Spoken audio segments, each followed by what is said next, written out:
오늘 말씀을 가만히 보시면요, 하나님께서 약속해 주시는 몇 가지 말씀들이 있습니다. 그 약속해 주시는 말씀의 대표적인 제일 앞에 있는 것이 무엇이냐면 내가 지켜주겠다 하시는 말씀입니다. 나 여호와는 포도원지기가 된다 라고 말씀하시고 또 선언하시죠. 포도원지기라는 것은 포도 농사를 짓는 농부가 되겠다 라는 뜻입니다. 그리고 이 포도원이라는 것은 구약에서는 이스라엘 백성들을 의미하는 것이고 신약에 와서는 교회와 성도들을 의미합니다. 하나님께서는 이스라엘 백성들을 지켜주시겠다 약속하시고 또 그리스도를 통해서 당신의 교회와 당신의 백성들을 지켜주시겠다. 내가 그들을 직접 심고 기르고 거두는 그러한 포도원지기가 되겠다라고 말씀하고 있다라는 것이죠. 이 포도원은 우리 개인일 수도 있고 또 우리의 공동체일 수도 있고 우리의 가정일 수도 있습니다. 중요한 것은 개인이건 공동체건 가정이건 교회건 하나님께서 포도원지기, 즉 내가 그들을 키우고 지키고 거두겠다라고 하시는 이 말씀을 받고 하나님께서 이 말씀을 선언하시려면 하나님과의 연관이 필요합니다. 하나님과 아무런 연관 없이 하나님이 지켜주시고 보호하시고 자라게 하시고 거두겠다라고 약속하시는 것이 아닙니다. 하나님과 어떠한 연관이 있어야 하나님께서 그것을 내 소유로 선언하시고 보호하겠다 말씀해 주시는 것입니다. 교회든 개인이든 또 가정이든 모두 마찬가지입니다. 그 구성원들 안에, 교회의 성도들 안에 이 교회의 주인이 하나님이시고 하나님께서 이 교회를 지키시고 보호하셔야 된다라는 생각이 없다면 그것은 겉은 교회이고 이름은 교회이지만 하나님과는 아무 상관없는 곳이 됩니다. 우리의 가정도 마찬가지죠. 엄마 아빠도 자녀도 교회에 다니고 기도하고 신앙생활 한다고 할지 모르지만 하나님께서 그 가정을 지키시는 가정의 파수꾼과 지키심이 되려면 그 구성원 모두가 우리의 가정은 우리가 주인이 아니고 하나님께서 주인 되셔야 한다라는 믿음의 고백이 있어야 하나님께서 파수꾼이 되어 주시는 것입니다. 개인도 마찬가지죠. 나의 삶이 나의 것이 아니고 하나님께 있을 때 온전하고 안전하다는 것을 인정하는 그 기도가 있어야 하나님께서 우리를 지켜주신다라는 것이죠. 포도원지기라는 것은 포도원지기로 인정해야 하나님께서 그 포도원을 지키시고 가꾸어 주시는 것입니다. 세상은 그렇지 않죠. 능력을 잘 개발해라. 남들보다 눈치가 빨라야 한다. 열심히 노력해서 너의 것을 네가 이룰 수 있다라고 가르칩니다. 그러나 우리가 흡사 여러 면에서 보면 노력하는 만큼 결실을 가두는 것 같고 내가 마음쓰고 힘쓰고 애쓰는 것만큼 무엇인가를 얻는 것 같지만 그러지 못하고 그렇게 되지 않는다는 것을 경험할 때가 많이 있습니다. 삶의 여러 궤적을 보아도 어떤 사람은 너무 악하고 너무 잘못된 길을 가고 있는데도 세상에서는 부러워할 만한 삶을 살아가고 있는 사람들 또한 우리는 봅니다. 반대로 마음도 착하고 부지런한데도 불구하고 세상에서는 조금 소외되고 부러워하지 않는 어려운 삶을 살아가는 사람들의 모습도 우리는 봅니다. 가깝게는 우리가 땀 흘리고 힘쓰고 애써 최선을 다해도 만족할 만한 결과를 얻을 때가 자주 있지 않다는 것을 우리는 알고 있습니다. 우리의 힘만으로 우리의 삶을 온전히 끌어가는 것은 힘에 부칩니다. 그건 우리가 다 아는 바입니다. 내가 생각하기에 부족한 것이 아무것도 없는 내 자녀가 왜 남들보다라고 생각할 때도 많이 있죠. 그리고 다른 일을 바라보면 저 사람은 왠지 그냥 잘 되는 것 같은 삶도 봅니다. 여러 가지들을 보면 도대체 이 삶의 원리와 세상에서는 노력한 만큼 된다고 말을 하고 열심히 하면 된다고 말하지만 그렇게 되지 않는다는 것을 보곤 합니다. 물론 그렇다고 다 포기하고 될 대로 되라 라고 살아가라는 건 절대로 아닙니다. 하나님은 그렇게 말씀하지 않습니다. 하나님께서 원하시는 것은 삶의 모든 것이 하나님 안에 있다는 것의 인정입니다. 포도원지기가 되겠다라고 하나님은 선언하셨습니다. 그렇다면 포도원 자체가, 이스라엘 자체가 맞습니다. 하나님께서 선언하신 포도원지기, 그 포도원이 우리 민족이고 우리이어야 합니다 라고 인정하면 하나님께서 그 은혜를 베풀어 주시는 것이죠. 우리도 마찬가지입니다. 이 교회가 하나님의 것입니다 라고 인정할 때 하나님은 역사하십니다. 우리의 가정도 하나님의 것입니다, 하나님이 지켜주시고 보호하셔야 합니다 라고 인정할 때 하나님께서 지키시고 보호하여 주십니다. 우리 개인 또한 마찬가지이다 라는 것이죠. 2024년도를 긍정적으로 평가하고 좋은 일이 있을 것이다 라고 생각하는 사람은 거의 없습니다. 특별히 전문가들일수록 경제 사정이 더 어려워질 것이라고 말합니다. 뉴스를 잠깐 보니까 이자율이 너무 많이 올라서 작년만 영끌에 사는 아파트 10만 건이 경매에 나왔다고 합니다. 그 10만 건 중에 낙찰률은 20% 아래라고 합니다. 10건의 은행빚을 갚지 못해서 10개의 아파트가 나오면 2개만 거래가 되고 8개는 거래가 되지 않고 있다는 것이죠. 3년 전의 수치와 비교해도 13배 정도 떨어진 금액으로 거래가 되고 거래량도 저 밑바닥에 있다고 합니다. 왜 이러는가? 어렵기 때문이죠. 낙관적으로 경제를 전망할 수 없기 때문에 돈이 돌지 않고 있습니다. 이렇게 어렵다라고 전문가들은 말합니다. 오늘 하나님께서 우리들에게 이렇게 권면하시죠. 내가 포도원지기가 될 것이다. 하나님께서 지켜주시고 하나님께서 길러주시고 하나님께서 수확한다면 아무런 문제가 있지 않을 것입니다. 2절에 보시면 이렇게 말합니다. 그날에 라고 시작하죠. 그날은 어떤 날입니까? 하나님께서 포도원 지기가 되겠다라고 선언하시는 날입니다. 그날에 너희는 아름다운 포도원을 두고 노래를 부를지어다. 하나님께서 지켜주시고 길러주시고 수확하는 그날에는 아름답게 가꾸어진 포도원을 두고 노래를 부를 것이다 라고 말합니다.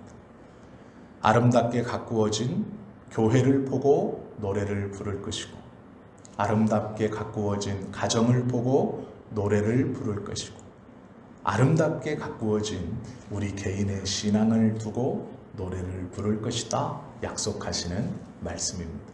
중요한 것은 그날에입니다. 하나님께서 직접적으로 개입하셔서 지키시고 기르시고 수확하시는 그 날입니다. 이 당시의 포도원이라는 것은 이스라엘 백성들에게 꼭 필요한 몇 가지 품목 중 하나임에는 분명합니다. 이스라엘은 우리가 다 아시는 것처럼 목축업을 하는 민족입니다. 특별히 많은 양과 염소를 가지고 우유와 털을 내어 그것들을 삶의 미천으로 삼았고 또 그것들을 주변 나라들에게 수출해서 먹고 살았던 민족이 이스라엘입니다. 그들에게 뜬금없이 이 포도주, 포도밭이라는 것은 양과 염소를 키울 수 없는 땅에 이 포도나무를 심고 그 나무의 푸르름으로 인하여 물을 끌어들이고 그 땅을 이 개간하는 역할을 하는 것이 포도나무입니다. 또한 포도나무 울타리 이 가지가 억샘으로 울타리가 없었던 이스라엘 외벽에 이 포도나무를 쭉 심어서 포도를 다 거두고 적군들이 쳐들어오거나 이럴 때 그 포도밭에 불을 질러 일시적으로 물러가게 하는 역할도 했습니다. 또 이 포도나무의 수확을 끝내면 포도나무를 잘게 쪼개어 집 안에 조금씩 이 포도나무 가지로 불을 피워서 그 안에서 나오는 그 향으로 집 안에 나는 냄새들을 없애기도 했습니다.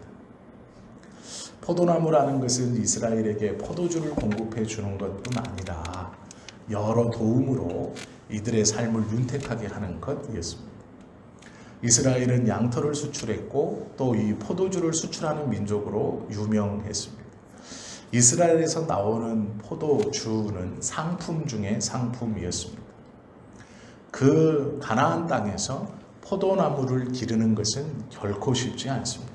왜 그러냐면 기간도 오래 걸리고 외부에서 이 포도나무를 이방 민족들이 쳐들어와 짓밟는 경우도 많이 있었고, 포도송이가 열릴 때 도적들이 와서 약탈해 가는 경우도 많이 있었고, 또 자칫 잘못하면 들짐승이 들어와서 이 포도나무의 뿌리를 갉아먹는 일이 많이 있었습니다. 이 시대에 포도나무 밭을 한다는 것, 포도나무 과수원을 한다는 것은 여러 노력 그리고 많은 희생이 필요했습니다. 결코 쉽지 않은 포도나무를 키우는 것, 그것에서 포도를 채취해서 그것으로 술을 담아 나오는 포도주를 주변 이웃들에게 수출해가며 이스라엘은 많은 부를 누리고 그것으로 생계를 꾸려갔습니다. 이스라엘은 양털과 이 포도주로 번갈아 가면서 생계를 유지했고 그들의 삶의 근본 출발이 되었습니다. 양보다 어쩌면 더 키우기 어려운 이 포도를 키운다라는 것은 쉬운 일이 아닙니다. 하나님께서 이스라엘 백성들을 이 포도에 비유하고 있는 것이죠.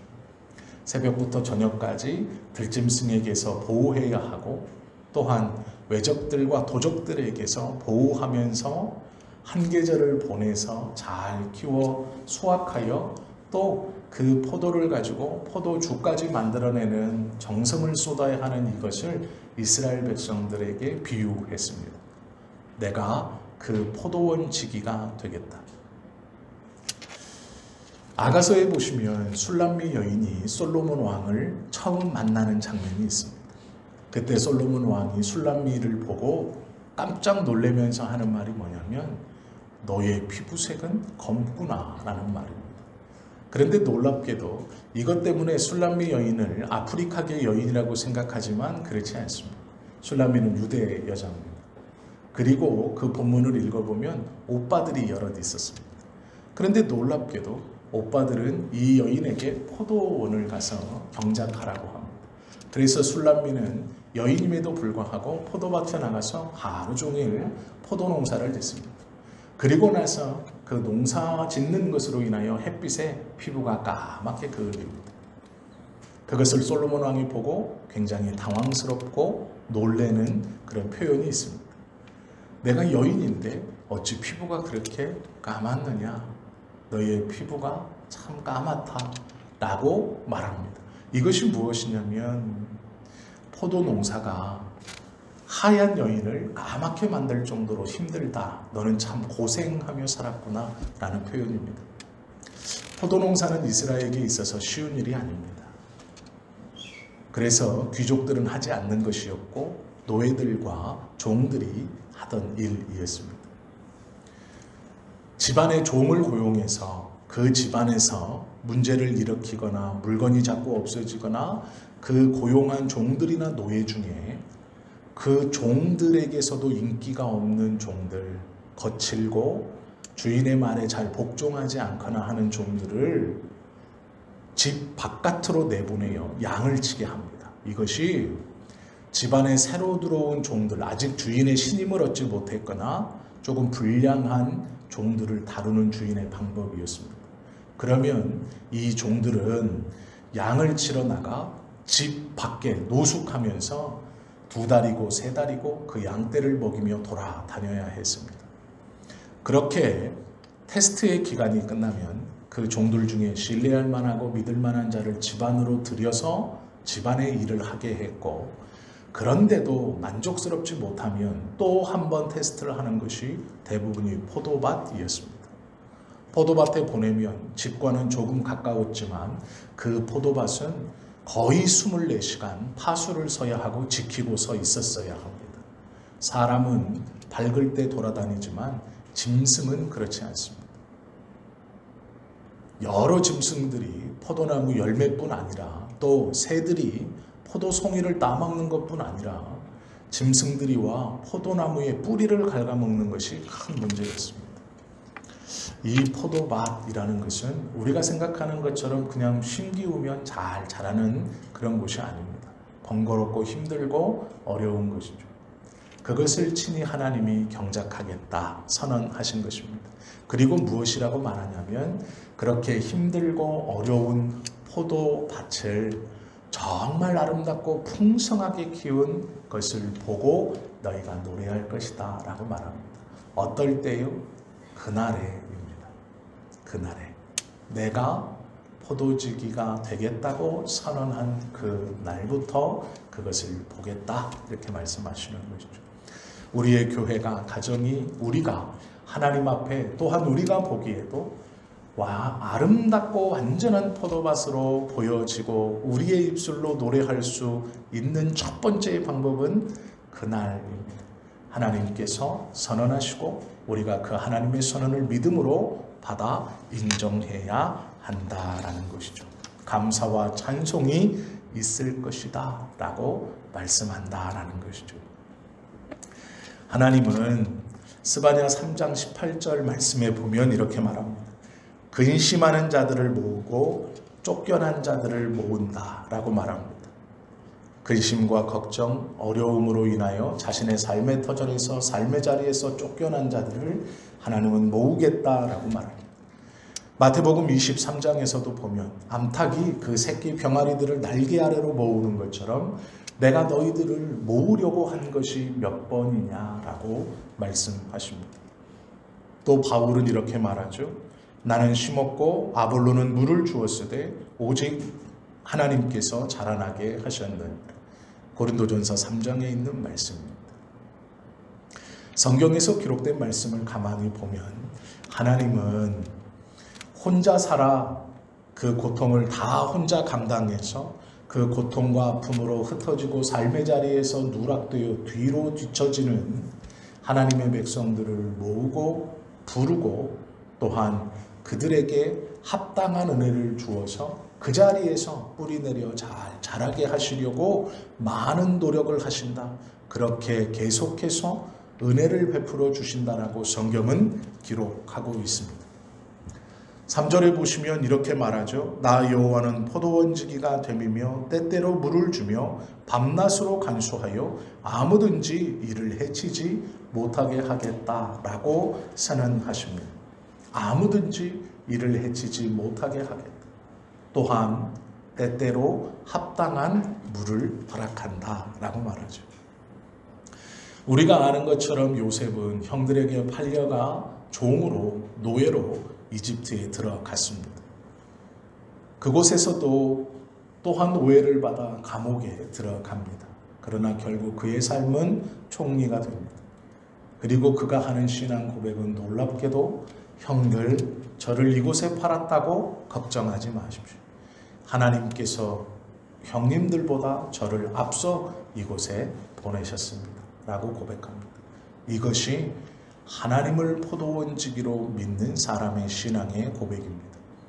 노예로 팔려 삶의 자리에서 미끄러지고 감옥에 갇혀 더 그 자리에서 아래로 떨어져 아무런 희망이 없을 것 같은 요셉의 삶에서 하나님은 때때로 그에게 물을 허락해 주시고 밤낮으로 지켜주셔서 결국 그 하나님의 은혜를 붙들고 일어서게 하십니다. 다니엘 또한 마찬가지입니다. 이스라엘에서 귀족 청년으로 가만히 있었으면 그 나라에서 고관대장이 됐을 겁니다. 자기네 나라에서 크게 쓰임받는 청년이 되었을 것입니다. 그러나 나라가 망하고 포로로 끌려갔을 때 그에게는 아무것도 남아있지 않은 것 같았습니다. 또한 환관장의 부탁으로 왕의 진수성찬을 물려나와 먹을 때 그것을 거절할 때에도 그에게는 이런 말을 할 수가 있을까? 어떤 토를 달고 조건을 달 수 있을까라는 의아함만이 있었던 때입니다. 우리가 아시는 것처럼 왕의 조서의 명령을 어기고 사자굴에 들어갈 때도 그는 끝난 것만 같았습니다. 가만히 보시면 하나님께서 이 다니엘에게 합당한 때에 합당한 은혜, 물을 허락하셨고 누구도 해하지 못하도록 지켜주셨습니다. 그리고 그는 비록 이방 왕이지만 3명의 왕을 섬기며 편안한 노후를 보냅니다. 권력을 가져서 출세했다는 것이 아니고 하나님께서 그와 함께 하신다라는 선언, 그리고 그는 그 선언을 믿고 하나님 앞에 그의 삶을 살아간다라는 것이죠. 요셉의 삶을 보아도, 다니엘의 삶을 보아도 하나님께서 내가 너를 지켜주시고 내가 너를 양육하고 키우고 내가 너의 삶과 함께 하겠다라는 약속을 그 말 그대로 받아 인정하는 삶은 결국 하나님의 은혜 아래 그들의 신앙의 고백이 세상 사람과는 다르다라는 것을 우리는 성경을 통해 이미 알고 있습니다. 하나님은 오늘 우리에게 동일하게 선언하십니다. 내가 너의 포도원 지기가 되겠다라고 말씀하십니다. 그날에 너희는 이 아름다운 포도원을 보고 감사와 찬송을 돌릴 것이다. 그 포도원이 하나님께 아니라는 것입니다.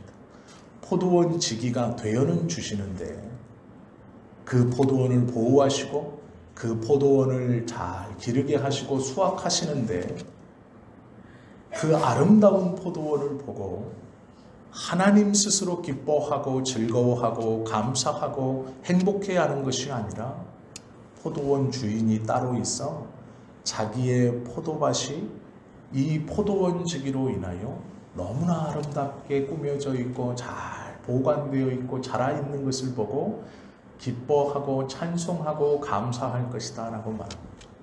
이 말을 가만히 묵상해 보시면 결국 하나님의 교회와 우리의 가정과 우리의 삶을 하나님께서 지키시고 보호하시고 함께 하시지만 그 아름답고 놀라운 은혜를 우리의 것으로 다시 돌려주신다라는 약속입니다. 이 하나님을 의지하지 않는 것은 어리석은 짓입니다.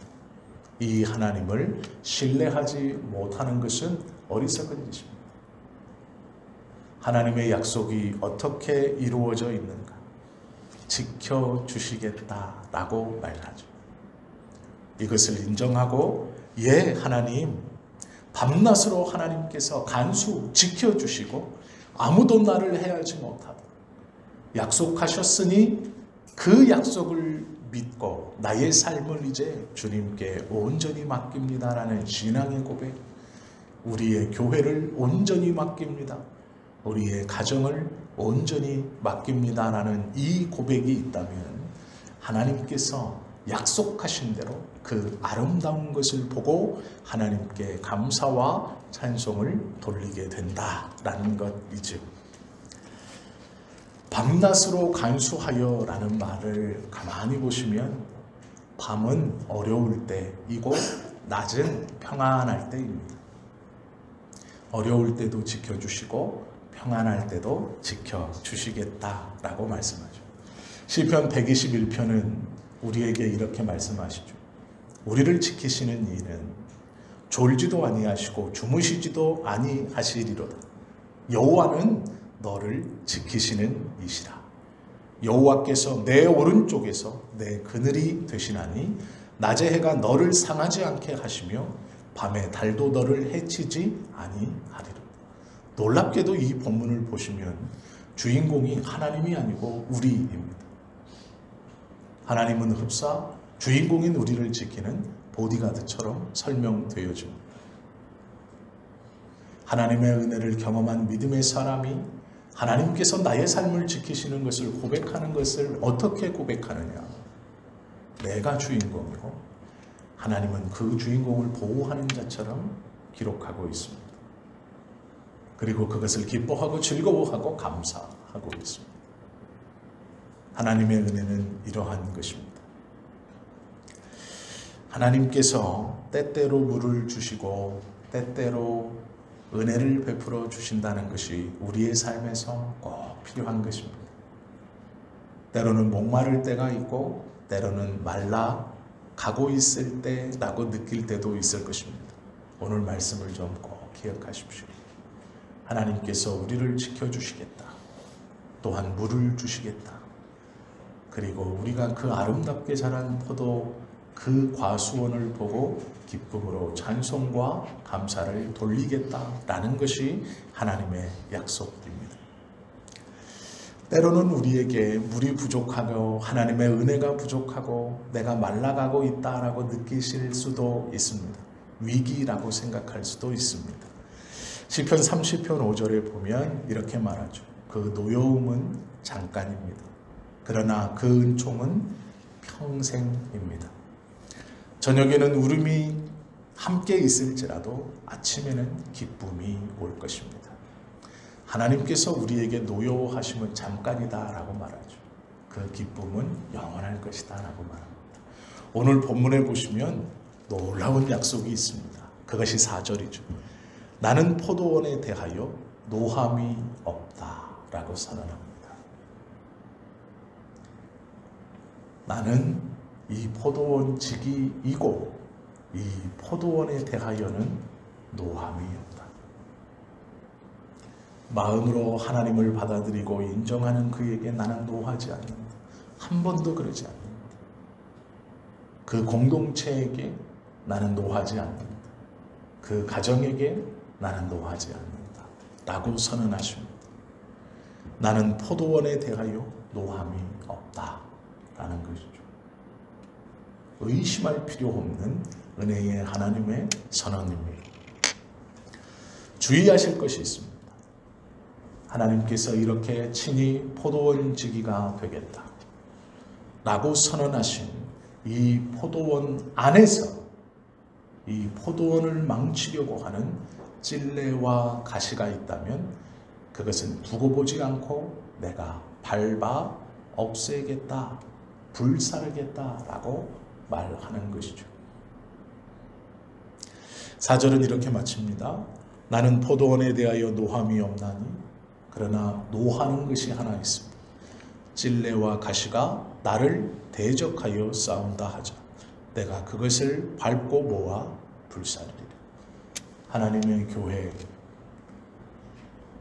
우리의 가정 믿음으로 가지 못하도록 또한 우리의 삶에서 하나님을 인정하지 못하도록 찔레와 가시를 하나님께서 모아들여 태워주신다라고 말합니다.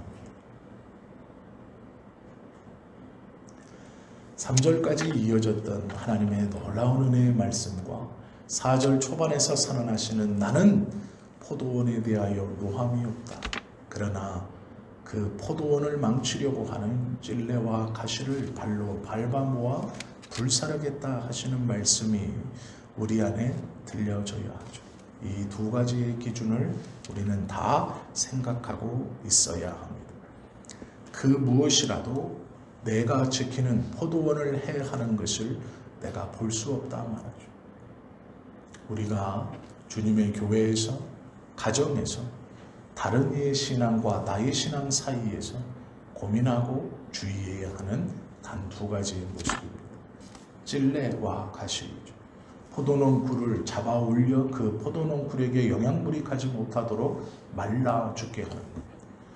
포도 뿌리를 휘 감아서 그 포도의 뿌리가 땅 속으로 더 깊숙이 들어가지 못하도록 올가매어 공중으로 뿌리를 띄워버리는 이 가시나무의 잘못됨을 하나님께서는 그냥 두지 않고 그것을 발로 밟아 긁어모아 불사르겠다 말씀하시는 것입니다. 하나님은 정말로 좋으신 분이십니다. 어떻게 알 수 있습니까? 놀라운 약속들을 여러 번 하시기 때문이죠. 우리가 마음을 열고 그 하나님의 약속을 신뢰합니다 라고 고백하고 그 하나님의 은혜를 받아들인다면 우리를 지켜주시고 보호하시고 노하지 아니하신다. 그리고 아름답게 가꾸어 주시겠다라고 말씀하십니다. 이 하나님의 약속의 말씀을 믿고 2024년도를 살아가시고 또 우리의 교회가, 우리의 가정이, 우리의 자녀들에게 이러한 복이 임할 수 있기를 기도하시고 마침내는 그 은혜로 아름답게 가꾸어진 포도원을 보고 우리가 감사와 기쁨과 찬송으로 하나님 앞에 나아갈 수 있는 그런 한 해가 되실 수 있기를 예수님의 이름으로 축원합니다. 기도드립니다.